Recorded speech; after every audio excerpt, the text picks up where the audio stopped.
Am I wrong for wearing my engagement ring when I knew my stepsister was getting engaged? I, 28 female, got engaged at the beginning of December. For Christmas, I was staying with my mom and my stepdad, and they were hosting my stepdad's whole family siblings, mothers, brothers, everyone for a New Year's party. Prior to this, my stepsister, 29 female, Rachel's now fiance, Matt, informed my parents that he was going to propose and asked if it would be okay to do it at the party, and my parents agreed. For the party, everyone was dressing up, and obviously I was wearing my engagement ring. Everybody already knew I was engaged, but it was the first time they'd seen the ring in person. So at the start of the party, everyone was interested in seeing it. I did notice Matt was being a bit cold with me, but I thought it was nerves. The proposal happened and it was beautiful. Everyone congratulated Rachel, but it was kind of a 50-50 on people wanting to look at and compliment her ring and mine. A lot of comparisons were made, nothing unkind, and everyone was really happy for Rachel, as was I. The day after, Rachel and Matt blew up about me wearing my ring to the party. Rachel said I was deliberately trying to draw attention to myself on her special night, and that since I knew beforehand she was getting engaged, I shouldn't have worn my ring, since I don't always wear it anyways. I don't really agree with this. Since I've been engaged for weeks and everyone already knew about it, it's not like I stole her thunder, nor did I intend to by wearing my ring.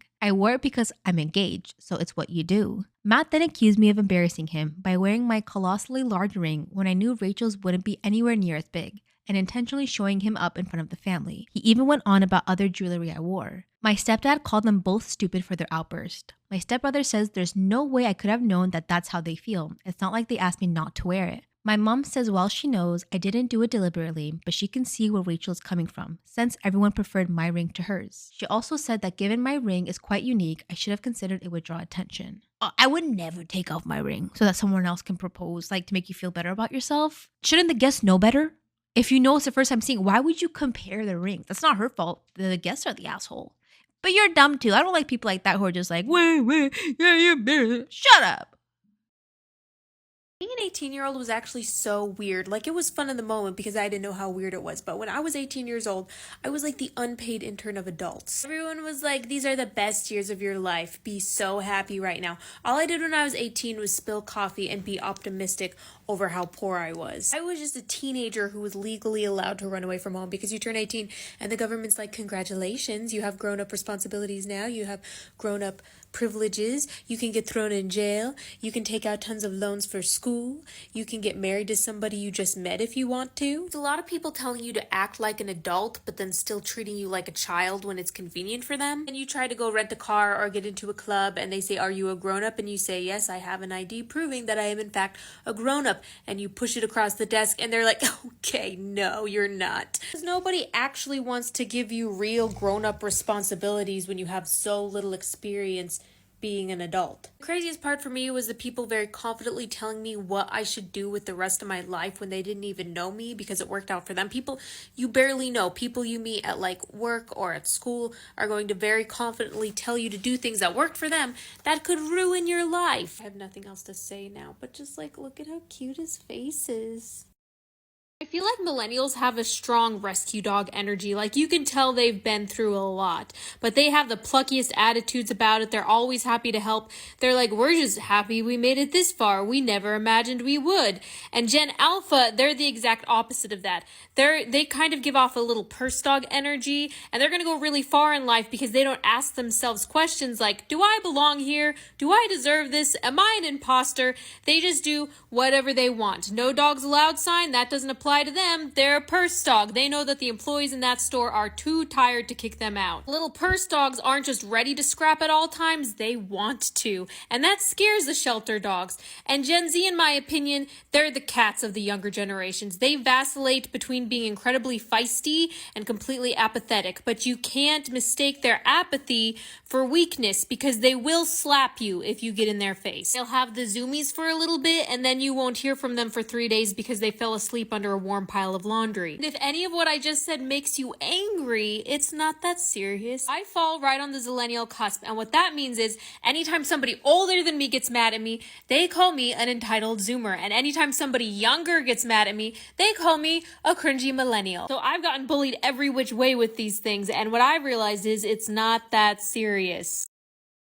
Am I in the wrong for canceling our apartment signing after I found out that my boyfriend bought an expensive car?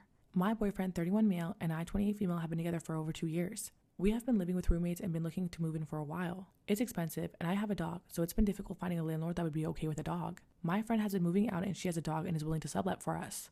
The landlord said they're okay with signing us if we want to stay after an 8-month sublet. It's a fairly good price near work, so I'm happy with it. We went through the credit check and we're about to sign it, but recently I discovered that my boyfriend bought another car. He already has a daily driver, but wants a weekend car, which I personally find ridiculous why anyone would need 2 cars. He has a Honda Accord, that's fine, and he's never complained about any problems with it.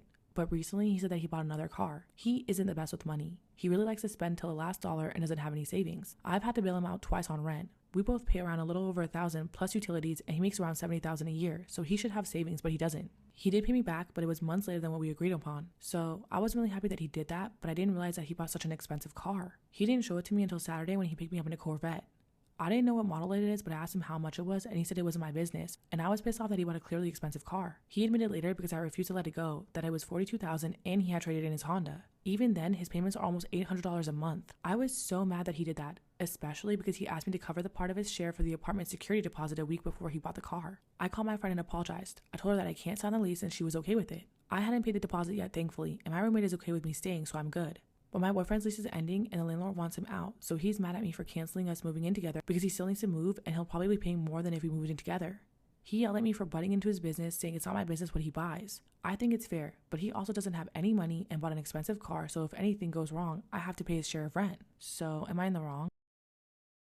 Am I in the wrong for kicking my sister out for sleeping in my son's bed? My younger sister, 38, moved in with my family half a year ago after a horrific divorce. We've always been close, so I was more than happy to have her with us.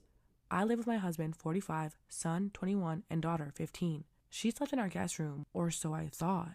My sister and son got really close bonding over a shared hobby, and obviously I thought nothing of it. I mean, how on earth could I? She held him as a baby, but early yesterday morning when I thought my son had gone to work, I went into his room to check something for renovations. They were there sleeping in his bed.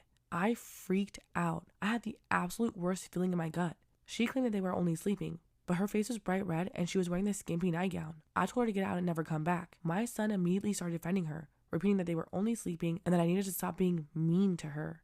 In my anger, I told him to go with her. They're now out. I have no idea where. I've been a mess. My sister has nowhere to go besides her cheating ex-husband who has moved his mistress in, but I can't get the image and feeling out of my head. My son refuses to come back if she won't be here. Says he'll go wherever she is. It's like he's in love. I'm so sick. But did I overreact? Am I wrong for defending my dog's quality of life to my pregnant partner? I've been in a relationship with my partner for over 6 years. About 4 years ago, we both agreed on getting a dog, and we brought home an adorable border collie mix. We trained this dog very well, so he barely barks, is friendly to all people, listens to all house rules, and is exceptionally loyal. Life between the 3 of us was great until my partner recently got pregnant. Out of nowhere, she started to act completely different towards the dog. Some recent actions include refusing to sleep if the dog is in the bedroom because the dog might occasionally look at her or follow her if she goes to the bathroom. She also refuses to eat if the dog might have any line of sight to see her, even from rooms away. And she's gone as far as building pillow forts to block his view or putting a blanket over his eyes. Also, refusing to let our dog roam outside of his bed most of the day, and prohibiting him from doing any major exercise. Am I wrong for defending my dog's quality of life to my pregnant partner? She's refusing to let the dog roam outside of his bed most of the day and prohibiting him from doing major exercise like going to the dog park because it might track in dirt. I agreed on several compromises which I thought were reasonable, such as keeping the dog off the furniture, keeping him out of certain rooms, and agreeing to gates once the kid is born. I do understand thoughts and feelings change after pregnancy, but I started to push back on my partner so my dog can have a better quality of life, such as allowing him to roam outside his bed and providing more exercise. Am I wrong for defending my dog and pushing back instead of letting my pregnant partner have her way?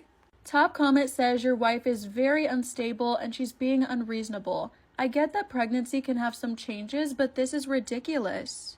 Pregnancy is not an excuse to mistreat your dog. Her behavior needs to be checked, and I do agree. Am I wrong for wanting my husband to notice the trash is full on his own? When we first got together, he talked about responsibilities in the home. I told him I'm very happy to make the sandwiches if he would happily take out the trash.